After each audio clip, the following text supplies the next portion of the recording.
Olá pessoal, tudo bem com vocês? Eu sou o Anderson, peço que se inscreva no meu canal e fique antenado sempre. Hoje é dia 31/1, temos uma ótima notícia para você.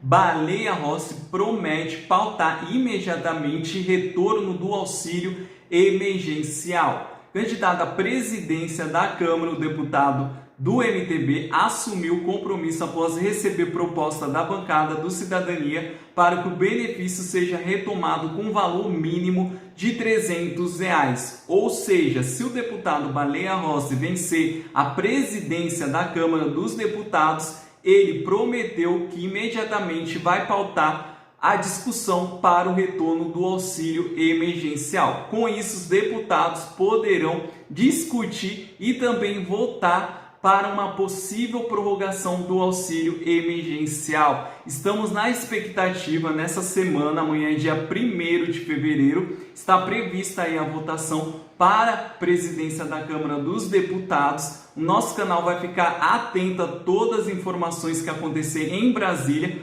todas as informações sobre a votação para a presidência e também sobre o auxílio emergencial. Qualquer novidade você vai ficar sabendo aqui em primeira mão, então ative as notificações. Agora eu vou soltar o trecho aonde o deputado Baleia Rossi afirma se vencer a presidência da Câmara dos Deputados, ele irá pautar imediatamente o retorno do auxílio emergencial. Bora assistir. Significativos parlamentares, o Wildo Rocha, do nosso MDB, o nosso Herculano, o Moses, do MDB, líder Alessandro Molon, líder Joênia, a alegria de ter o Carlos Bezerra, a líder Perpétua aqui, que nos dão o privilégio de, junto conosco, nos acompanhar nessa entrega que o Cidadania faz de um projeto subscrito pela integralidade da bancada ao nosso candidato a presidente da Câmara, a presidência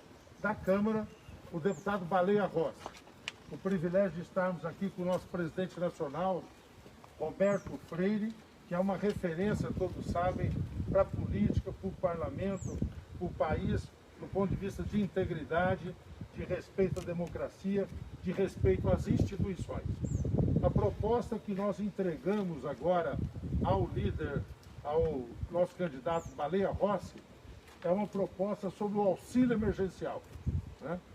Esses conjunto de partidos que aqui estão tiveram um papel muito relevante na pandemia, quando diante de uma proposta de R$200, nós conseguimos que ela evoluísse para R$600, depois ela pudesse ser prorrogada, e nós tivemos aí um momento muito importante em que o cuidado humanitário, o cuidado social esteve expresso quando o parlamento aprovou o auxílio emergencial. E o auxílio emergencial revelou, com muito mais impacto do que prevíamos, uma virtuosidade da economia. As previsões do PIB se alteraram, as previsões do PIB, que eram de uma queda mais significativa, a queda foi menor, os dados estão sendo fechados, mas a demanda das famílias foi fundamental para manter particularmente a atividade das pequenas, médias empresas que este consumo ativou. Então, por conta disso tudo, é que nós estamos entregando uma proposta. A proposta tem um detalhamento, uma fundamentação, que depois, no momento oportuno, nós podemos fazer. Eu queria só pedir que o Roberto Freire desse uma palavrinha, e em seguida formalizamos a você, Baleia, aqui a nossa proposta. Perfeito. Bom dia a todos. Olha, a proposta tem muito a ver com todo um debate em que a economia volta a ser mais política e menos ciência. Tem que analisar realidades, e a realidade da pandemia mostrou, inclusive para um mundo que discutia papel do Estado, economia livre, Estado mínimo, começou a discutir a necessidade de pensarmos para frente, porque tudo isso estava com os olhos voltados para o passado. É necessário entender que a pandemia provocou, o que trouxe de antecipação de um mundo novo, de um mundo completamente com outras relações sociais, relações em gerais, um outro mundo do trabalho que vem, e por isso mesmo nós não podemos ficar presos à ideia de equilíbrio, de responsabilidade. Claro que temos que ter, mas não é isso que tem que ser o fundamental. O fundamental é a vida, são as pessoas. E essa atitude do Congresso no início da pandemia precisa ser bem analisada e por isso trazer para o futuro presidente da Câmara a sua continuidade enquanto a pandemia aí estiver. Até porque depois vai ter que se discutir esse novo mundo, desemprego estrutural e tudo como resolver problema, inclusive, da pobreza, do desemprego que pode ser muito grave nessa transição que estamos vivendo. Sabendo disso aí, enfatizar que é fundamental não apenas para termos um auxílio emergencial, é fundamental para a democracia brasileira que se eleja. Baleia Rossi, presidente da Câmara dos Deputados. Não é uma eleição qualquer. Eu enfrentei eleição no tempo do regime da ditadura militar. E em nenhum momento se viu uma interferência tão abusiva de um presidente da República como nessa eleição. Isso tem que ser denunciado ao país. Isto é uma vergonha. Isto é a demonstração de que nós não podemos continuar com um governo desse tipo. E a primeira forma de dizer isso, concretamente, está muito próximo. É no próximo dia 2 de fevereiro, elegendo Baleia Rossi.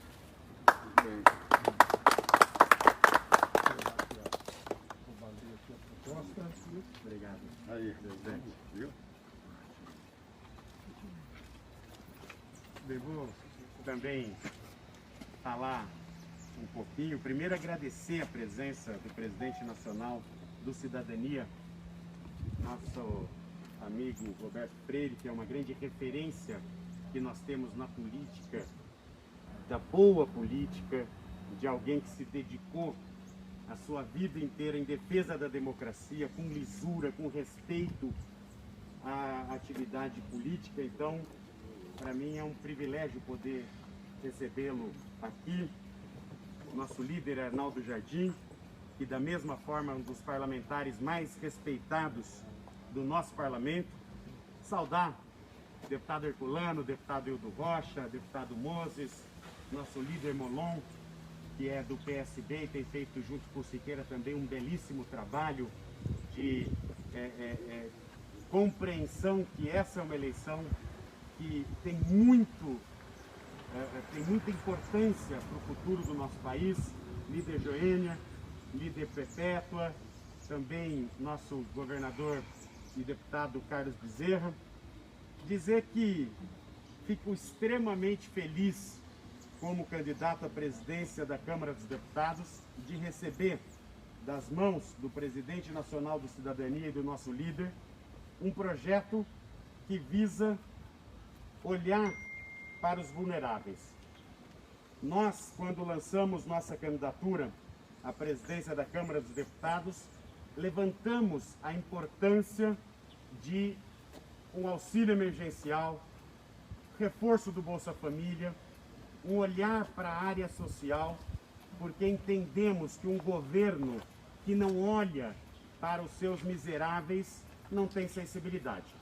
Portanto, se Deus me deu a oportunidade de ser presidente da Câmara dos Deputados, fica o nosso compromisso com o Cidadania e com toda nossa frente ampla de analisarmos todos os bons projetos para que tenhamos um auxílio emergencial, para que a população que passa por grandes dificuldades tenha um apoio por parte do governo federal. Não é possível ainda, com a pandemia, com as angústias que essa pandemia causa na população, que a gente não tenha sensibilidade por parte do governo federal da gente poder acolher esses milhões de brasileiros que, como os parlamentares disseram aqui, voltaram a passar fome, voltaram a ter dificuldades, porque a realidade é que o Brasil, depois dessa pandemia, vai estar mais pobre, o desemprego vai aumentar, as dificuldades serão enormes e nós temos que ter um olhar para acolher esses milhões de vulneráveis. Muito obrigado, Arnaldo, muito obrigado, presidente Roberto, por já protocolar este projeto, e fica o nosso compromisso de, como presidente da Câmara, começar imediatamente a discussão sobre esse tema tão relevante para a população brasileira. Muito obrigado. Aí, só para entender, esse projeto, de onde sairia o dinheiro, como a Câmara poderia ajudar para viabilizar a continuidade do pagamento do benefício? Não sei se especifica um valor, eu sei que o presidente chegou a dizer que até o fim da pandemia. Me permito só, vou falar bem alto, como autor, até porque o presidente vai analisar todas as propostas, e esse compromisso do presidente de priorizar nos trabalhos da Câmara. Este debate é o que nós queremos agora. Há diferentes propostas. Os próprios partidos aqui apresentaram em determinados momentos propostas. A nossa proposta do Cidadania propõe alguns itens, vou responder bem objetivamente. Primeiro, o piso de 300 no auxílio emergencial. É o que nós fizemos o cálculo e achamos que deve ser referência. Isso pode ser ampliado, mas é a referência inicial que nós propomos para o debate. Segundo, prazo de 6 meses. Fizemos o cálculo, isso implica num custo de aproximadamente 18,9 bi mês, tá certo? Na nossa projeção, isso dá um custo de em torno de 54 bilhões durante os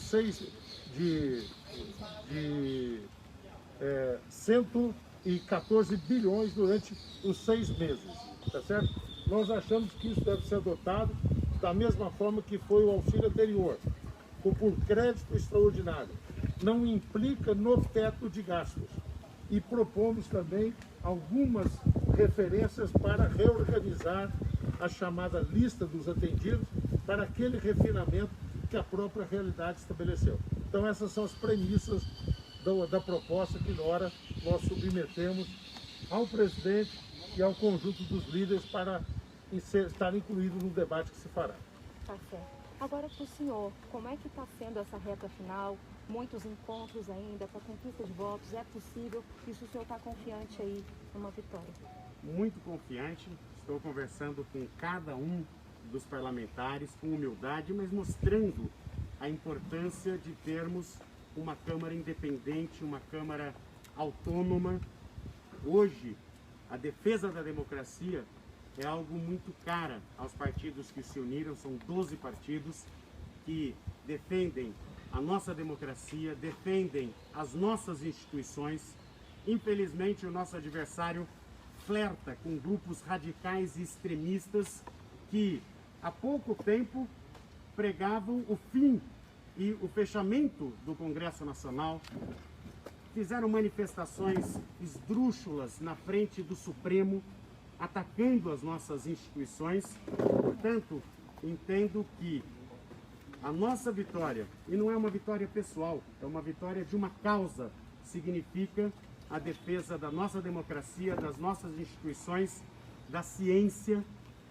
Infelizmente, a gente vê muita desinformação por parte de muitas autoridades que, ao invés de incentivar a vacina, que é a única saída para a gente voltar a ter uma vida normal, acabam questionando a sua validade e deixando um mau exemplo para toda a população brasileira. Deputado, eu queria falar um pouco dessas estratégias, né, de parte a parte. Da mesma forma que o senhor cita que o Lira tem o apoio do Bolsonaro e de toda a direita, o Bolsonaro também fala que o senhor tem aglutinado o apoio da esquerda e tenta dessa forma, usando o viés ideológico, tirar votos, né, enfim, alfinetar a sua candidatura.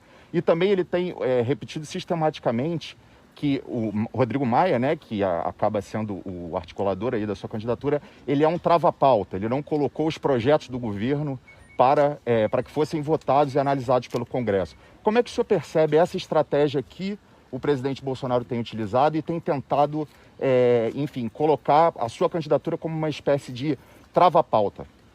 presidente Roberto Freire falou da interferência indevida do Executivo para tentar influenciar uma decisão que tem que ser soberana da Câmara dos Deputados.